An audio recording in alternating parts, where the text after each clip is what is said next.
certains en deviennent actionnaires majoritaires et d'autres actionnaires voilà, minoritaires, majoritaires. Ça va de 100% jusqu'à 5%. Parfois, on a des OBO qui sont très intéressants dans lesquels le dirigeant ne prend que 5% du capital. Donc, je vais vous présenter quelques slides. Ça marche en France, ça marche dans le monde entier. Et ce qui permet aussi la possibilité de ce fonctionnement aussi dynamique actuellement, c'est les taux d'intérêt qui sont très faibles. Et donc, les très faibles taux d'intérêt facilitent le niveau d'endettement et facilitent le coût de l'opération par un coût d'opération beaucoup plus faible, facilite les OBO. Voici le partage d'écran. Hop.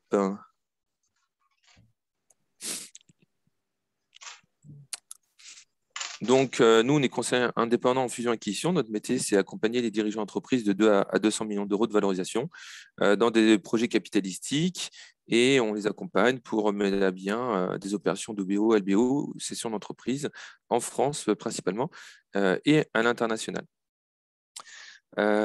Donc, un OBO, c'est avant tout une opération qui est adaptée à des entreprises rentables en croissance avec un cash flow positif et pérenne. Et c'est important parce qu'on peut, ils sont rentables, mais qui utilisent toute leur rentabilité pour l'investissement, pour le BFR. Et là, on ne peut pas mettre en place de OBO ni de LBO, on ne va pas mettre en place de dette, on va mettre en place des augmentations de capital. Et puis ensuite, l'OBO va être encore plus efficace pendant la phase de croissance et de développement de l'entreprise. C'est aussi possible pendant la phase de maturité, mais c'est encore plus efficace durant la phase de développement. Donc, plus la société est en croissance et rentable, pérenne, avec des cash flows positifs, plus l'OBO sera efficace. Le LBO, comme l'OBO, c'est une cession d'entreprise à un nouvel holding qui va se financer. Et donc, les financements sont variés et nombreux. Et donc, c'est la somme de tous ces financements qui va permettre de générer un capital.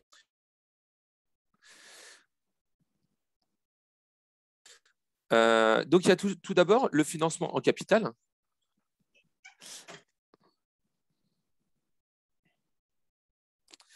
Le financement en capital qui est naturel, c'est un partenaire financier, un family office, un fonds d'investissement, des salariés, des managers, évidemment le dirigeant lui-même, qui vont investir avec une espérance de rendement de 10 à 30% par an. C'est-à-dire que sur la période de 3 à 6 ans, ils vont doubler leur apport en capital, ils vont peut-être voir multiplier par 3, par 4 la valeur du capital. C'est normal, c'est le coût du risque, mais c'est normal, c'est aussi pour ça qu'on fait une opération d'OBO, c'est aussi pour que la valeur du capital augmente. On va additionner à ça différents types de dettes, comme des obligations convertibles, dettes mezzanine, dettes privées. Ça, ce sont des dettes qui coûtent plus cher que de la dette classique, entre 5 et 20%. Pourquoi? Parce qu'elles sont subordonnées à la dette bancaire. Donc, elles sont remboursées après la dette bancaire. Et donc, il y a un risque qui est beaucoup plus important que la dette bancaire. Un risque qui est moins important que le capital, parce qu'ils sont remboursés avant le capital, donc avec un coût intermédiaire, compris entre 5 et 20%. On va pouvoir ensuite ajouter de la facturage, du leasing, dont le coût est compris entre 2 et 5%, mais également des prêts participatifs de relance en France, des contrats participatifs BPI France, toujours pour des sociétés françaises. Hein. Si on parle d'une société étrangère, ça fonctionne moins bien. La dette bancaire, dont le coût du capital est proche de zéro. On est entre 0,5 et 2% actuellement sur des dettes long terme de 5 à 10 ans. Et puis après, on va rajouter du crédit vendeur, complément de prix, avance remboursable, crédit d'impôt, subvention, etc., voire des financements immobiliers. Et donc, on va additionner la totalité de ces financements. Alors, parfois, il y a un financement seulement, ou 2 types de financement, ou 3 types de financement, mais on va pouvoir additionner souvent plusieurs types de financements. On va pouvoir donc moyenner le coût du capital à la baisse avec un coût moyen pondéré du capital moyenne à la baisse entre la dette bancaire et le financement capital.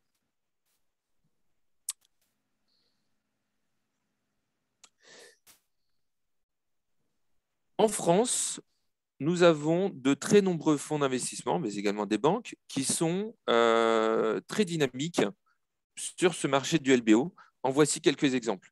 Voici 70 fonds d'investissement avec lesquels nous avons déjà réalisé au moins une opération en capital, mais également des dettes privées, donc des fonds de dette. Donc, c'est parfois les mêmes fonds. On voit que Ardian, Capza, Externem sont à la fois investisseurs en capital et aussi en dette privée.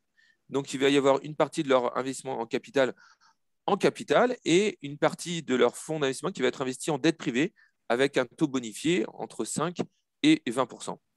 Donc, c'est comme on a dit, c'est une dette qui va être remboursée à la fin.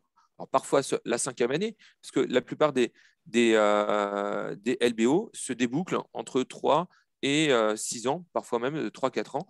Donc, on peut déboucler la dette avant la fin, mais à condition d'avoir remboursé la dette bancaire. Et donc là, vous avez la liste des banques françaises. Évidemment, BPI France est un partenaire très sollicité à tous les niveaux, en capital, en dette, en assurance, crédit, etc. Les avantages recherchés par l'OBO. L'OBO, c'est magique et il y a beaucoup d'avantages. Il y a plusieurs tournures de l'OBO. Donc, l'OBO est une opération de cession d'entreprise à holding dans lequel les actionnaires dirigeants deviennent actionnaires majoritaires ou minoritaires de ce nouveau holding créé pour l'occasion avec un effet de levier bancaire. Le LBO leverage buyout est un cas particulier comme l'OBO est un cas particulier du LBO, comme également le FBO. Donc, c'est ce qu'on appelle le family buyout, le MBO, le management buyout, ou le MBI, le management buy-in. Ce sont 3 autres cas particuliers de LBO. Le FBO, comme son nom l'indique, Family Buyout, c'est l'opportunité de faire monter des enfants au capital ou de la famille, des femmes, enfants, neveux, etc., petits-enfants. Le MBO, c'est l'opportunité de faire monter du management et des managers au capital. Et le MBI, c'est l'opportunité de faire monter un nouveau dirigeant qui vient de l'extérieur au capital. Management buy-in, parce qu'il va rentrer à l'intérieur. Quel objectif poursuivi dans ce type d'opération? Dégager du cash pour actionnaire, réduire le risque lié à son patrimoine, diversifier son patrimoine, pérenniser l'activité grâce à des personnes complémentaires, si on fait monter au capital des managers ou pourquoi pas un industriel concurrent, devenir également rentier avec un revenu récurrent et une fiscalité avantageuse. Autres avantages, éviter de perdre le capital d'une société qui est très risqué. Parce qu'aujourd'hui, un dirigeant a tous ses œufs dans le même panier, une seule société, un seul secteur d'activité, un seul dirigeant. Faire également une bonne affaire, c'est plusieurs ventes. On peut vendre aujourd'hui sa société et revendre à nouveau sa société dans 3 ans et revendre une troisième fois sa société dans 6 ans, etc. Je peux vous donner des exemples de dirigeants qui ont fait 5 OBO en 20 ans. Un OBO tous les 4 ans. Et à chaque fois, il a doublé la valeur de sa société et donc il a doublé le cash-out. Il a fait un premier cash-out de 20 millions d'euros. Après, il a fait un deuxième cash-out de 50 millions, un troisième cash-out de 100 millions et un quatrième cash-out de 500 millions. Et à chaque fois, ça s'est additionné au cash qu'il avait préalablement mis de côté. Évidemment, sans aucune garantie personnelle, parce que si on monte un OBO, l'objectif, ce n'est pas de donner en garantie le cash qu'on a pu mettre de côté. Donc, il y a 0 garantie personnelle. 4 effets de levier couramment évoqués sur l'OBO. L'effet de levier managérial, quand on met plusieurs managers au capital, l'effet de levier financier, l'effet de levier fiscal et l'effet de levier juridique. Et enfin, c'est une séparation soft et réussie car progressive pour l'entreprise, l'entrepreneur, le management, les actionnaires et l'acquéreur.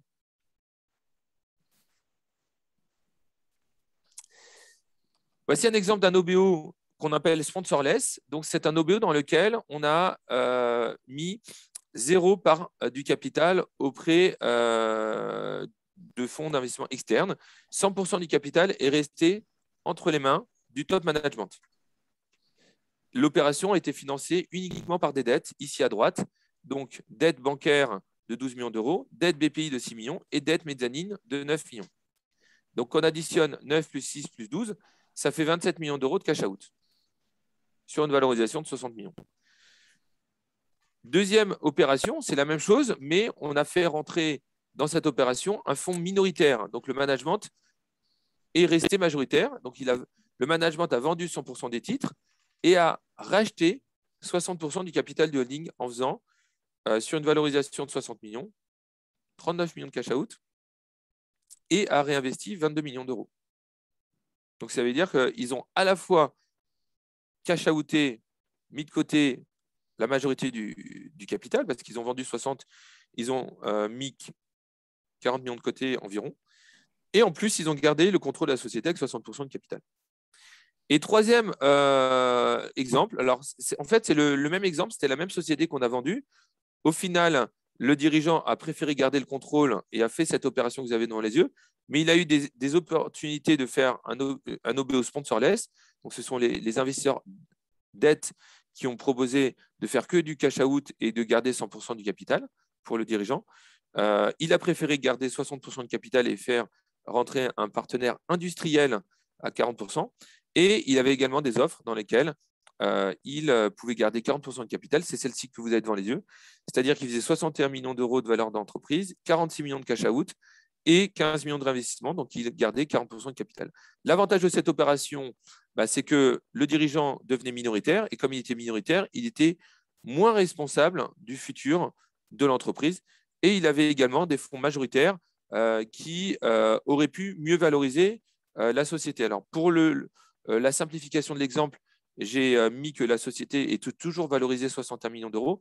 Mais la réalité, c'est que les fonds majoritaires que vous êtes devant les yeux, qui prenaient 60% de capital, avaient proposé 20% de valorisation supplémentaire. Donc, ils étaient plus proches des 70 millions d'euros. Et malgré tout, le dirigeant a préféré garder le contrôle de la société.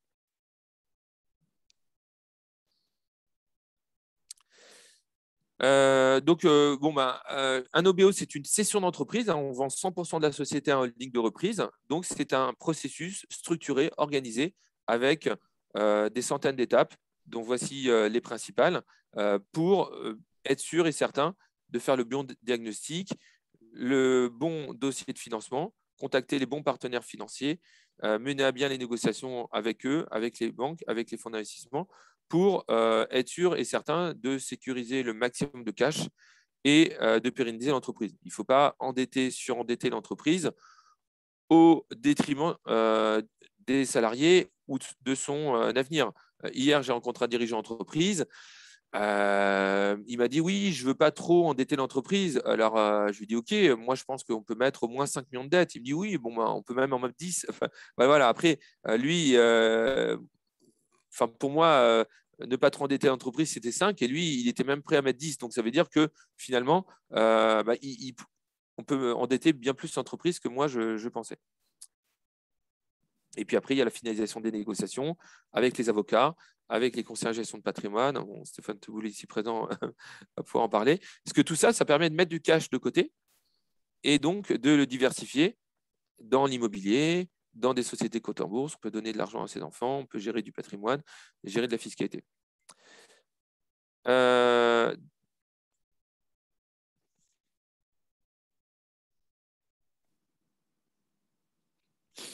Donc, on va commencer par faire un dossier de financement. Ce dossier de financement, c'est un diagnostic. Diagnostic du management. Déjà, qui veut faire quoi? Le dirigeant, son management. Qu'est-ce qu'ils font aujourd'hui? Qu'est-ce qu'ils aiment faire? Qu'est-ce qu'ils n'aiment pas faire? Qu'est-ce qu'ils veulent faire demain? Qu'est-ce qu'ils ne veulent pas faire demain? Qu'est-ce qu'ils veulent? Est-ce qu'ils veulent rester actionnaires? Est-ce qu'ils ne veulent pas rester actionnaires? Donc, toutes ces questions liées au management, aux actionnaires, à la famille sont essentielles. Ensuite, les enjeux propres à la société, le business model, ses produits, ses clients, ses services, sa partition du client, les éléments financiers et enfin, les données de la compétition. Et ensuite, on va rentrer dans le détail pour vérifier la pérennité de la clientèle, la pérennité de la rentabilité, les risques clients, les risques marchés. Voilà un exemple de slide dans lequel on a présenté la répartition du chiffre d'affaires par client et par secteur d'activité. Un tableau dans lequel on a présenté la clientèle avec les marges brutes et les marges nettes par client. Un autre tableau dans lequel on a présenté les compétences des salariés par fonction et les coûts directs, les coûts semi-directs, les coûts de structure et les coûts dirigeants. Et enfin, une comptabilité analytique qui présentait toujours les coûts directs, les coûts semi-directs, les coûts de structure et les coûts dirigeants, et pas seulement des salariés, mais également tous les autres coûts de l'entreprise, et en 3 dimensions, parce qu'on avait également la dimension passé, présent et futur. Les multiples de valorisation sont plus élevés que jamais, et donc faire un OBO aujourd'hui, c'est profiter de multiples de valorisation très élevés. Alors sur les grosses PME européennes, on est à 12 fois l'EBITDA. Ici, sur les PME avec une médiane à 5 millions d'euros, on est plus proche des 5 fois l'EBITDA, avec des variations sectorielles de 3 à 8 fois l'EBITDA suivant la taille de l'entreprise, suivant le secteur d'activité. Et enfin, suivant la taille de l'entreprise, on a des écarts types également. Donc, on voit que sur le segment des 2-5 millions d'euros, on est à 5,6 fois l'EBITDA, avec 10% des sociétés valorisées moins de 3 fois l'EBITDA et 10% des sociétés valorisées plus de 10 fois l'EBITDA. Et plus la société augmente en taille, et plus le multiple augmente.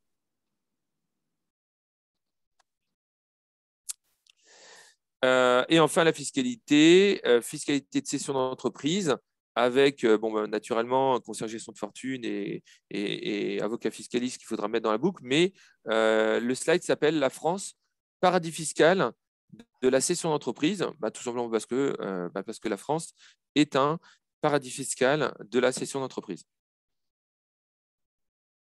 Donc, ça veut dire qu'en moyenne, nos clients vont payer 7% d'impôt sur la plus-value et 8% de charges sociales lors de leur opération capitalistique.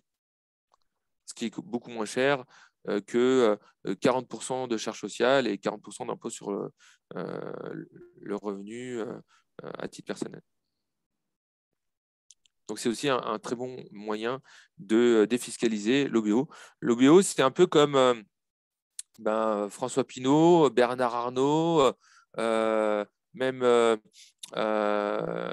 Jeff Bezos, qu'est-ce qu'ils font? Au lieu de se verser un salaire, ils vendent des titres de l'entreprise parce que c'est fiscalement moins imposé. Il n'y a pas de raison que vous, en tant que dirigeant, vous en profitiez pas. Voilà, et puis quelques exemples de transactions réalisées. Donc, vous voyez que sur nos dernières opérations, on a fait une majorité d'OBO. Ça fonctionne très bien. Est-ce que ça vous paraît clair? Est-ce que vous avez des questions à chaud comme ça? À part, oui, vous aurez tous les slides, évidemment. Alors, comme la première question est la plus difficile, est-ce que vous avez peut-être une deuxième question?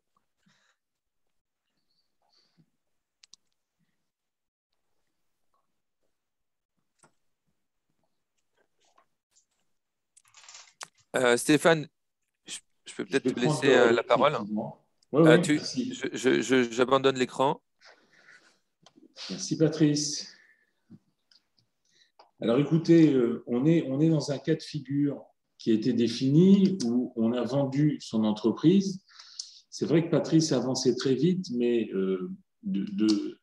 par habitude et vivant en France jusqu'à présent, on se rend compte qu'on a quand même encore un problème de droit de succession assez important en France. Donc, effectivement, l'OBO est un moyen d'introduire les enfants parce que ce n'est pas à 69 ans ou à 78 ans qu'il faut se poser la question de la transmission. Il faut le faire bien avant. Donc, on peut effectivement, pour résumer, avec l'OBO, dégager du cash de son entreprise tout en gardant le contrôle, mais effectivement, en avoir profité pour que dans la société qui reprend, dans la holding qui va reprendre la société d'exploitation, eh bien, on est introduit de manière plus ou moins importante, éventuellement de manière démembrée, c'est-à-dire avec de la nue propriété aux enfants et de l'usufruit pour le dirigeant. On a un moyen comme ça de transmettre et il faut absolument utiliser l'OBO, c'est un outil exceptionnel aujourd'hui.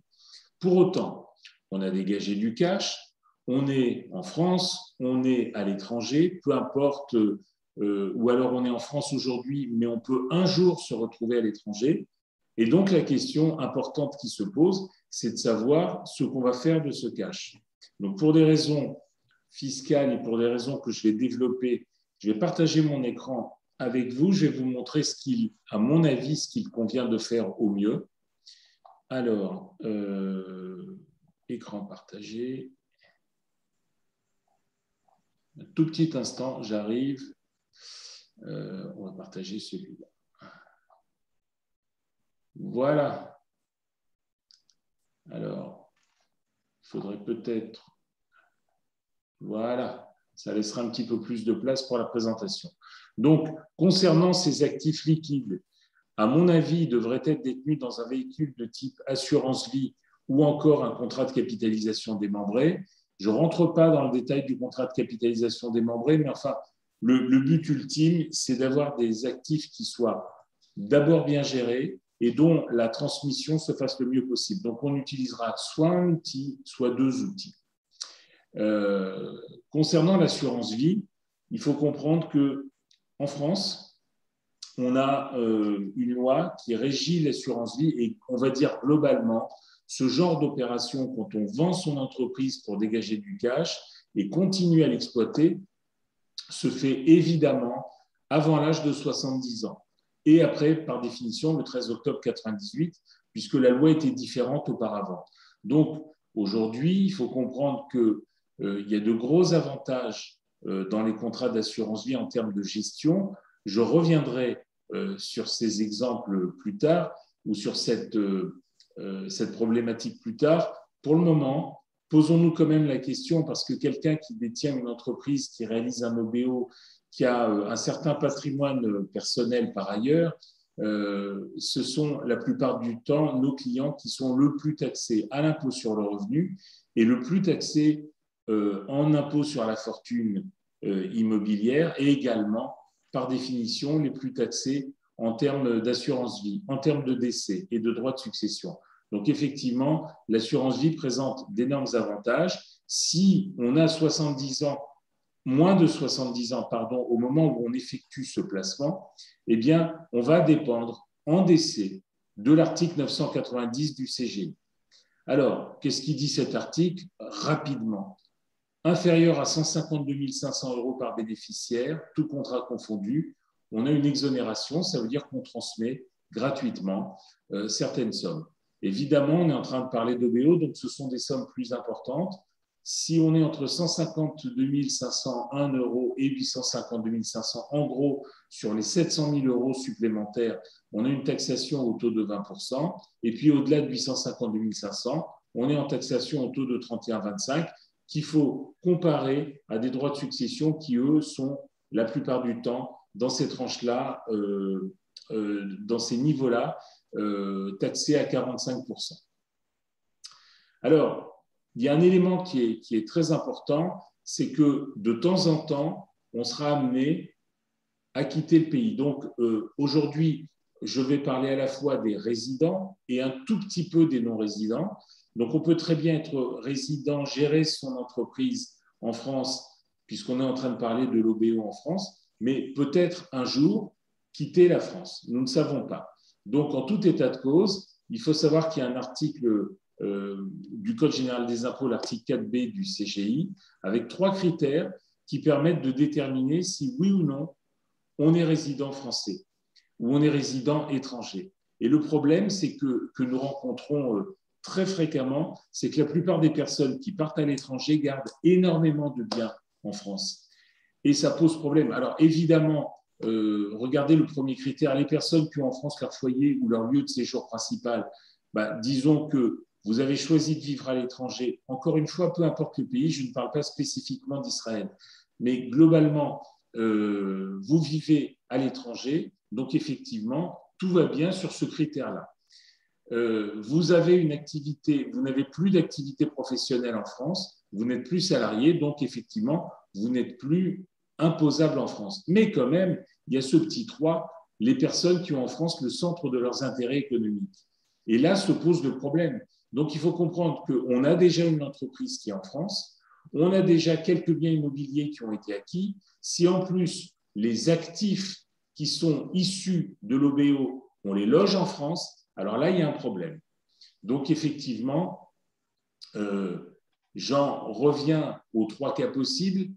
Souscription en qualité de non-résident français, ça voudrait dire qu'on est non-résident et le décès a lieu en France, les bénéficiaires ne seraient pas taxés. Mais la plupart du temps, le souscripteur, on va aller au numéro 3 directement, était résident fiscal français lors de l'ouverture et le décès a eu lieu hors de France, eh bien, il y a un risque de double taxation. Donc, effectivement, il est important pour moi que cette assurance vie soit évidemment logée au Luxembourg et en tout cas, quoi qu'il arrive, pas en France. Le Luxembourg, rapidement, une protection financière AAA. Ils sont connus depuis très longtemps comme des champions de la préservation et de la transmission. Mais surtout, je vais insister aussi sur les règles de protection du Luxembourg, car on bénéficie du super privilège. Et le super privilège signifie purement et simplement qu'on est créancier de premier rang. Alors, créancier de premier rang de la compagnie d'assurance, ça veut dire que la compagnie d'assurance ne peut en aucun cas mettre la main sur votre contrat pour un autre créancier. Et malheureusement, en France, on est créancier de rang 6. Donc, il faut comprendre que la compagnie d'assurance qui devrait de l'argent soit à l'État, soit à l'URSSAF, soit à ses salariés, ou en salaire, ou en charge sociale, va effectivement, dans un cas de figure où elle serait en situation délicate, va devoir assumer un certain nombre de créanciers avant que le propre client, le client numéro 1 qui au Luxembourg est créancier numéro 1, puisse effectivement récupérer des capitaux. Je parlerai après du cloisonnement des actifs qui est très important au Luxembourg. Donc il faut comprendre qu'en France, quand on a des actifs bancaires, on a une garantie de 100 000 euros par personne. Là, je parle de la banque. La garantie maximale d'un contrat d'assurance vie de droit français, elle est de 70 000 euros par personne. Toutes les compagnies d'assurance vont bien. Il n'y a aucun problème là-dessus. La seule chose, c'est qu'il y a des lois en France qui disent que s'il y avait un problème, il y a comme ça des fusibles, des sécurités qui sont mises en place. Mais ces sécurités, quand on vérifie le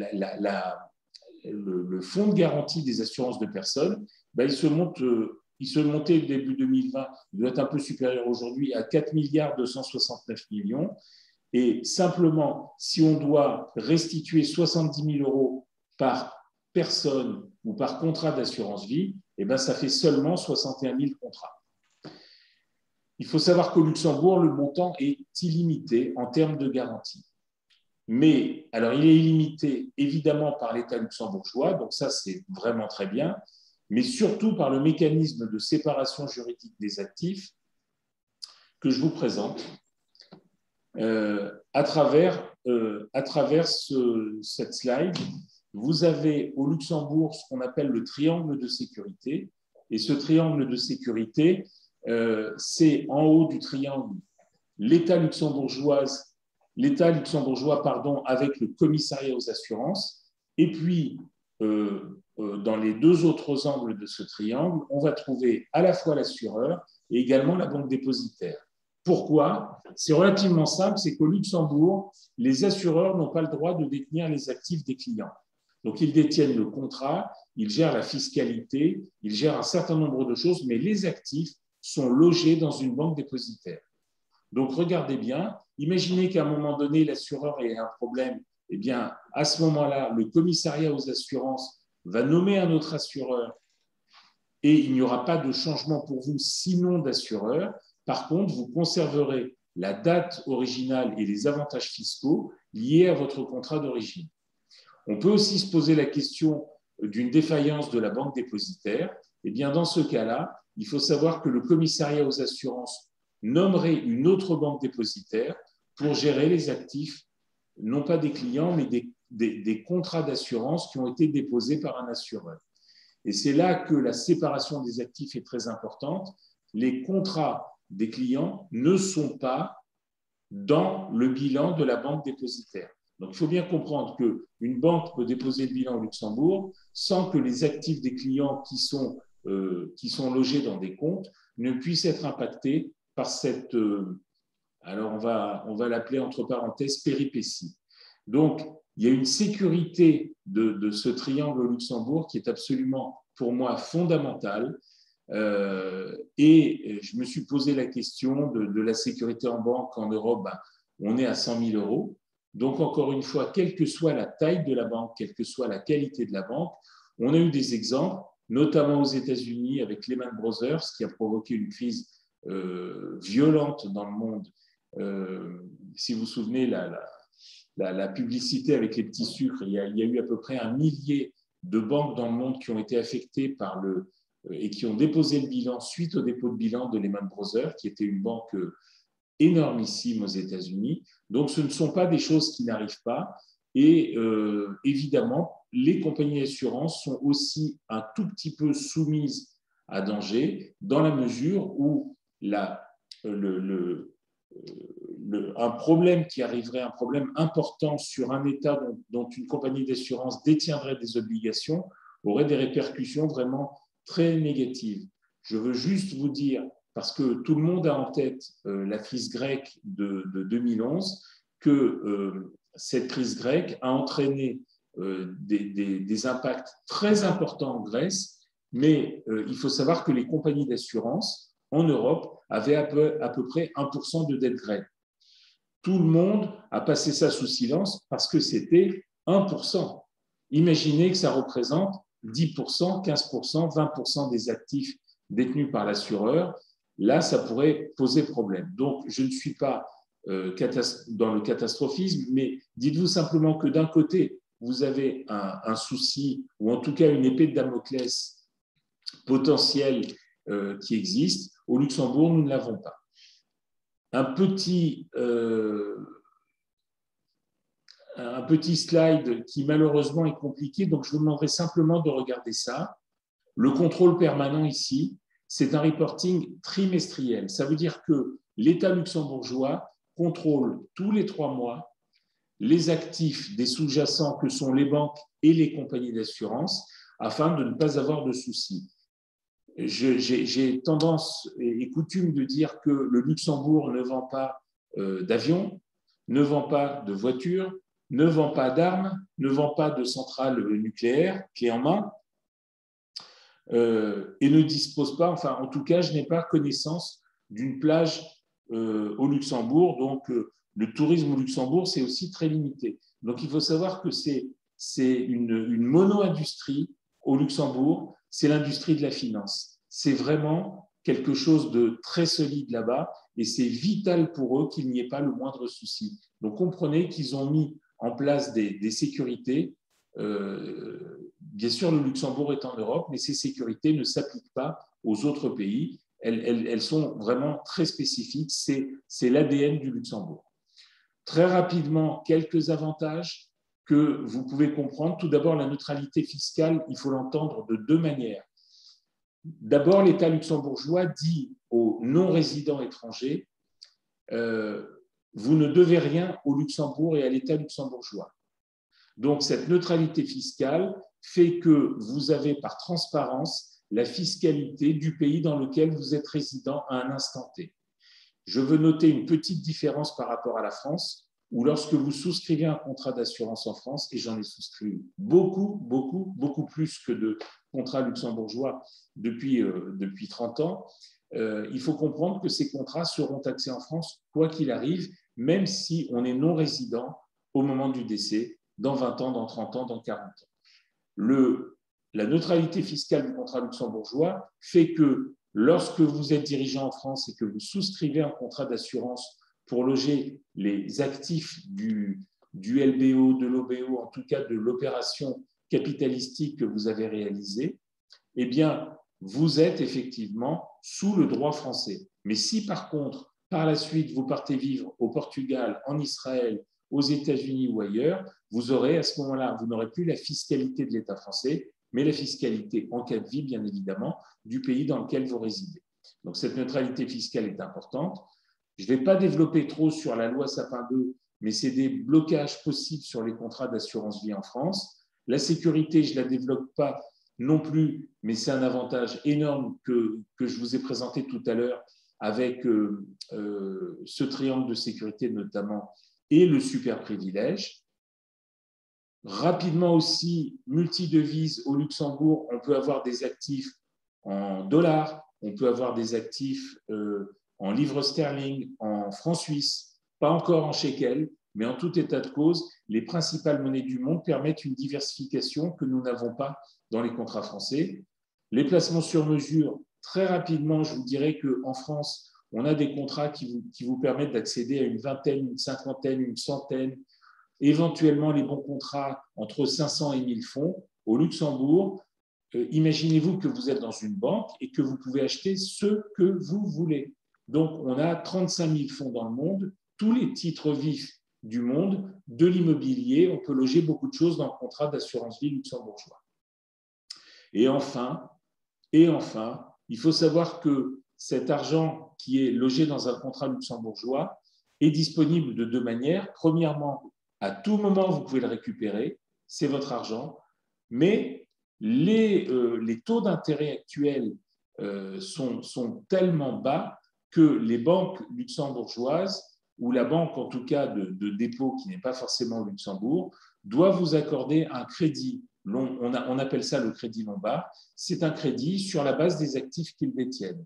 Donc, on va dire en permanence un crédit entre 50 et 65% selon les titres que vous détenez dans votre contrat, qui sont disponibles à tout moment afin éventuellement d'aider les enfants, d'investir. Il faut comprendre que vos actifs, selon le profil que vous avez adopté, vont apporter en gros entre 3 et 10% par an et qu'actuellement, les crédits qui sont accordés par ces banques sont de l'ordre de 1% à l'année. Donc, si vous avez des actifs qui continuent de rapporter 5% et que parallèlement à ça, vous devez 1% par an, il y a un vrai intérêt à utiliser ce crédit plutôt que de récupérer des actifs. Donc, je pense que j'ai fini ma présentation. Il y a beaucoup d'autres choses à dire, mais je suis sûr qu'avec vos questions, on va aborder ces sujets-là. Question sur les deux sujets, question à Patrice ou à moi, sur l'utilisation des actifs. Pour l'instant, je ne vois pas de questions, Stéphane. Je pense que vous avez été très clair. Ça veut dire qu'on a été plus que clair. Salut Stéphane, c'est Arié. Juste, je ne sais pas si on m'entend bien, une petite question à propos du crédit lombard.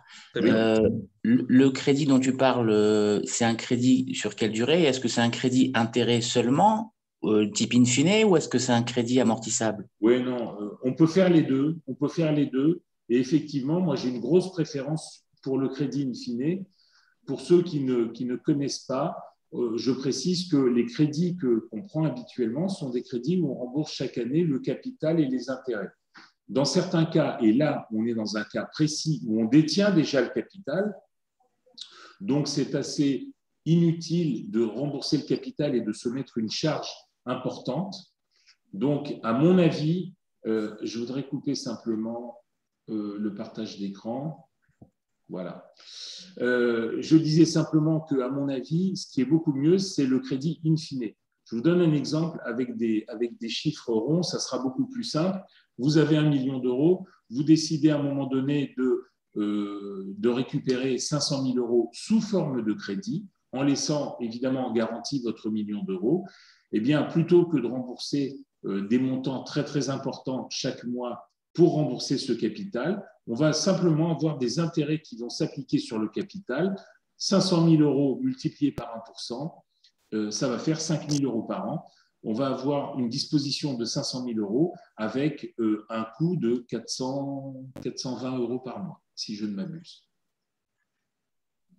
Voilà. Et les durées sont là pour s'adapter aux besoins. C'est-à-dire que si on a un besoin momentané, ça sera un crédit court. Et si on a un besoin plus long, on fera un crédit de plus long terme. D'accord. Et la décision d'obtention du crédit, elle est uniquement basée sur le contrat de capi en dépôt, ou est-ce que la banque ou l'assureur épluche également la capacité d'emprunt et les revenus divers de l'emprunteur, ou c'est beaucoup plus simple? Alors, il faut savoir que dans le mécanisme que je vous ai présenté, la banque ne connaît pas le client final. C'est-à-dire qu'elle a un contrat d'assurance qui a été souscrit par une compagnie d'assurance Et ce contrat porte un numéro XZ4863. Donc, elle ne connaît pas le client. Elle ne peut pas accorder un crédit à quelqu'un qu'elle ne connaît pas. Donc, bien évidemment, la demande d'un crédit Lombard, c'est quelque chose qui se fait avec une présentation de crédit assez classique, mais on n'a pas de doute, il n'y a pas de sujet sur les revenus du client par rapport au crédit, puisque par définition, la banque va l'accorder, elle a les actifs en garantie. Simplement, elle a besoin de connaître son client, donc effectivement, il y aura une présentation de quelques éléments qui sont absolument nécessaires sur l'état civil, sur les revenus, sur le patrimoine du client. D'accord. Donc, principalement, ce qui fait varier le curseur, 50% ou 65% du montant placé, c'est le type de produits, s'ils sont à risque. C'est le sous-jacent exactement. C'est le sous-jacent du contrat. Si on a des choses qui sont très sécures, ils vont couvrir jusqu'à 65%. Si on a un petit peu d'actions ou de fonds qui rapportent, parce que vous ne souscrivez pas un contrat d'assurance a priori pour le récupérer l'année d'après. Donc, comme le temps efface le risque, si on est sur une durée plus longue, ça serait complètement contre-productif, en tout cas aujourd'hui, d'aller souscrire des obligations à taux négatif.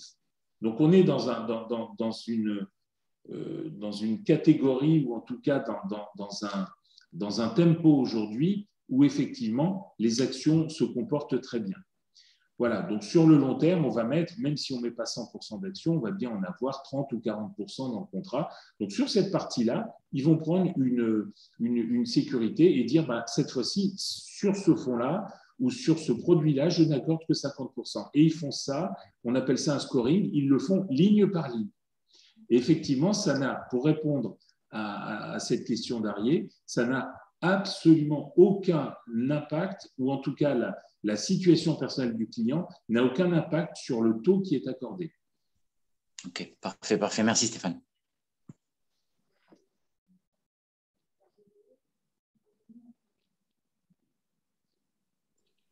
Est-ce qu'il y a d'autres questions ou on peut clôturer la session? Je pense que vous avez été très clairs, et Stéphane et Patrice. Moi, je voudrais simplement dire un dernier mot, Rachel, avant qu'on clôture. C'est que, effectivement, c'est des opérations qu'on peut réaliser plusieurs fois. Mais il faut savoir qu'il y a un vrai timing actuellement, avec des taux d'intérêt qui sont les plus bas qu'on ait jamais connus.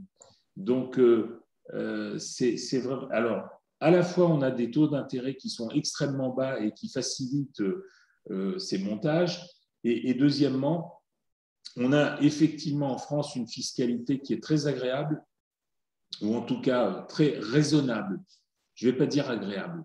On est sur des montants importants, ça fera toujours mal de faire un chèque de 100, 200, 500 000 euros de plus-value à l'État, mais en tout état de cause, qui est probablement une des méthodes les plus intéressantes pour réaliser du cash, et effectivement, pour le dirigeant, à un moment donné, de ne pas avoir tous ses œufs dans le même panier et de développer son patrimoine personnel, parce que souvent, il met beaucoup de choses dans son entreprise.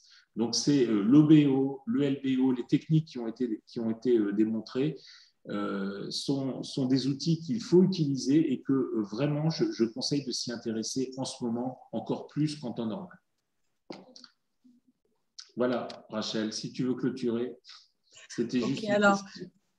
Je vous remercie. Je vous enverrai tout à l'heure donc un email avec les coordonnées de nos intervenants et aussi, comme je vous ai promis, l'enregistrement donc de cette session. Vous pouvez par la suite prendre contact si vous voulez. Alors, je vous remercie. Je vous souhaite une très bonne journée. Merci Stéphane. Merci bonne journée Patrice. À tous. Et merci à tous. Au revoir. À bientôt. Au revoir. Merci beaucoup. Merci à tous. Au revoir. Bonne journée.